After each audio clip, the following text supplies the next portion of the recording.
Hi, I'm Austin Zoot. Welcome to the web congregation.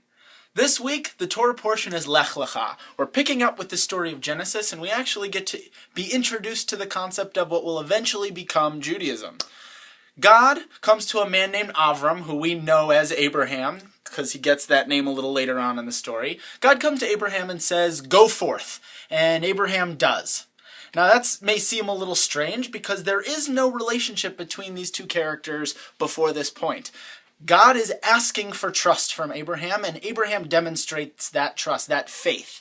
Now, later on in the story, repeatedly, on at least 2 occasions, God tells Abraham that his reward for being the chosen person and leading to the Jewish people is that the offspring of Abraham will cover the earth and will be given this land, will be given this space that God tells Abraham to go to for his entire offspring, for his whole family to live in.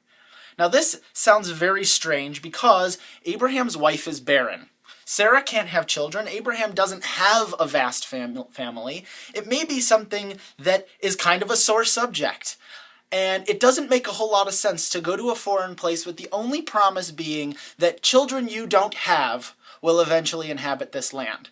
Now, when we're reading into this, there's a lot of options, but my personal favorite is that this is a level of faith on 2 fronts. Not only is Abraham having faith in God to bring him to a place that will be better and that will be good and that will be healthy for him, but Abraham is also having faith that God will take care of Abraham. God will make sure that that promise is not just a promise that will end with Abraham's death, but will be an enduring promise for years to come and for generations to come, even though Abraham may not understand those generations to come later.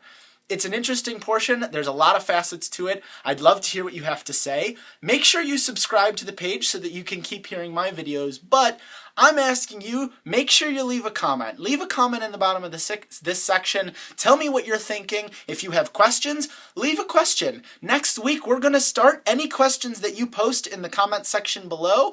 I'm going to answer for you. I'm going to spend a little time at the end of my video talking about questions and coming up with answers. So that's the new stage of what we're going to start doing here on the web congregation. The only way to make that happen is with your help. So make sure you're leaving comments, make sure you're asking questions, and let's make this a success. Thanks a whole lot, and Shabbat Shalom.